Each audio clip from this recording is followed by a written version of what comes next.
आज आपल्याला कसे कस्टमर भेटलेत मित्रांनो सांगतो. संध्याकाळचे 7 वाजलेत. तसंच ओला, उबेर आणि रॅपिडोला आपलं कसं अर्निंग झालं ते पण दाखवतो मी साईडला मित्रांनो. तर 734 काहीतरी आपले ओलाला झालते. तसेच उबेरला जर पाहिलं तुम्ही तर 480 रुपये काहीतरी झालेले आहेत. आणि सॉरी रॅपिडोला 480 झालेले आहेत. आणि जर पाहिलं तुम्ही उबेरला तर उबेरला आपले 580 काहीतरी झालेले आहेत म्हणजे. आणि एक लोकल 50चं एक भाडं मारलं होतं मित्रांनो.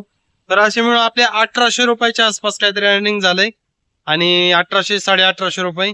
तर 150-200 रुपये आपण अजून करूया म्हणजे आपलं टार्गेट पण कम्प्लीट होईल. परंतु आजचे कस्टमर कसे भेटले तुम्हाला थोडस सांगतो जरा. नाशिक फाट्याला होतं मित्रांनो आणि ब्रिज खाली मॅडम होत्या बाबा. तर पिंपरी निलकची बुकिंग होती. तर 7 किलोमीटरची बुकिंग ट्रिप घेताना दाखवली आणि 120 रुपये दाखवले. म्हणजे ठीक आहे चला 120 रुपये दाखवतंय आणि आपण बुकिंग कम्प्लीट करूया. 7 किलोमीटर बरोबर आहेत. तर कस्टमरला पिक केल्यानंतर दाखवायला लागला 8 किलोमीटर म्हणजे 1 किलोमीटर एक्स्ट्रा दाखवायला लागलं. आणि कस्टमरचा अगोदरच कॉल आलेला की दादा मीटरने नाही ना. म्हटलं नाही मीटरने ठीक आहे. बिल जे आहे ते व्यवस्थित आहे कारण की ड्रॉपिंग पण नसतंय. तर दुपारचा टायमिंग होता. ठीक आहे म्हटलं ते. मी कस्टमर पाशी गेलो मित्रांनो, त्यांना पिकअप केलं. कस्टमर बसले, ओटीपी टाकला, पिन टाकला आणि नंतर पाहिलं तर 8 किलोमीटर दाखवायला. मॅडमला म्हटलं आता यांना वाद घालून का उपयोग नाही यांच्यासोबत. तर अगोदर बोललो तर आपण त्यांना आणि आता परत समजून सांगितलं. ते म्हणते दादा तुम्ही तर अगोदर म्हणलात की मीटरने नाही, परत कसं काय मीटरने म्हणताय. म्हटलं ठीक आहे जाऊ द्या. तर असा इश्यू होतोय. पाहिलं ना कस्टमर आणि ड्रायव्हर मध्ये याच्यामुळे वाद होतात. 7 किलोमीटर बुकिंग दाखवली मला घेताना आणि नंतर 8 किलोमीटर दाखवतोय. तरी कस्टमरला घेतलं मी. चला जाऊ द्या म्हटलं 1 किलोमीटर आपण असंच एमटी गेलो म्हणून सोडून द्या. तर कस्टमरला सोडलं मित्रांनो. आणि उबेरला बिल 120च्या जागेवर दाखवलं त्यांना 141 रुपये. मी तुम्हाला ते साईडला दाखवतो पण ती बुकिंग 141 दाखवलं 8 किलोमीटरला. मग म्हटलं तर मला तर एवढं नव्हतं दाखवत म्हणले. 122 रुपये दाखवत होतं मला. म्हणजे आपल्याला 2 रुपये कट करतं एक्स्ट्रा. मला 120 दाखवलं होते. म्हटलं मॅडम मी तुम्हाला बोलणार होतो कारण की 7 किलोमीटर मला अंतर दाखवलं होतं. त्याचा रेट दाखवला होता त्यांनी. तर उबेरने आता 8 किलोमीटर होतंय म्हटलं मॅडम. हे सरळ ब्रिजहून दाखवलं असावं पण युटर्न आपल्याला कासरवाडीच्या त्या ब्रिज खालून युटर्न घ्यावा लागतो आपल्याला. तेव्हा बिल 1 किलोमीटर ते एक्स्ट्रा भरतं म्हणलं. त्याच्यामुळे बिल वाढलं तुमचं. तर ते ठीक आहे म्हटलं त्या काय प्रॉब्लेम नाही जाऊ द्या. तर त्यांच्याकडून आपण 141 रुपये पे केले. त्यांनी जास्त काय बोलले नाही. म्हटलं त्याच्यामुळेच आम्ही मीटरने चला म्हणत असतो. जर मीटरने गेलो असतो तर 140 रुपयाच्या आसपास झालंच असतं. तर उबेरने त्याच्यामुळं आता 1 किलोमीटर एक्स्ट्रा सोडल्यामुळे त्यांचं बिल वाढवलं. तर पाहिलं तुम्ही असा इश्यू होतोय.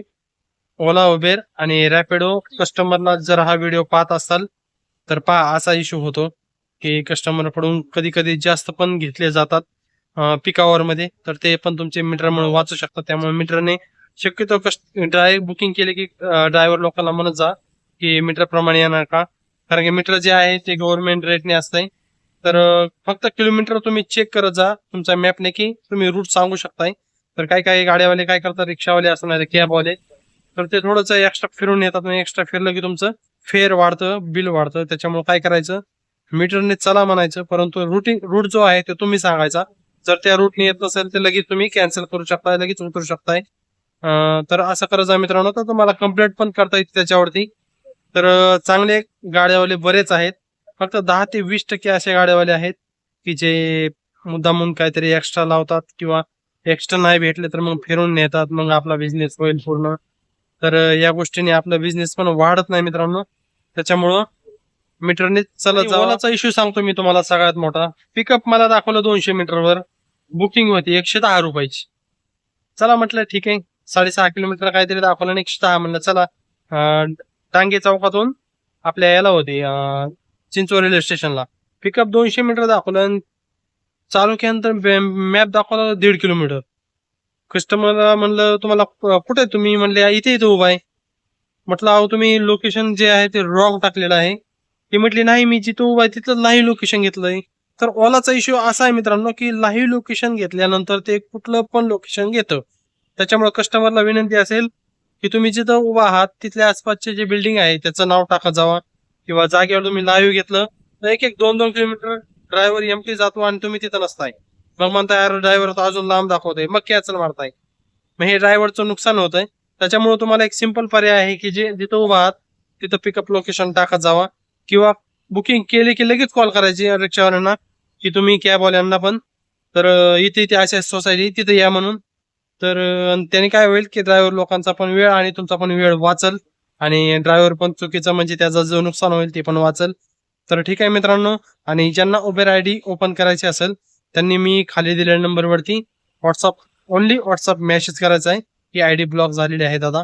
बस एवढाच मेसेज करा. तर ठीक आहे मित्रांनो अशाच इंटरेस्टेड माहितीसाठी आपल्या चॅनल एकदा सबस्क्राईब आणि फॉलो करा विसरू नका मित्रांनो. धन्यवाद. तर आपण टार्गेट कंप्लीट करूया आता.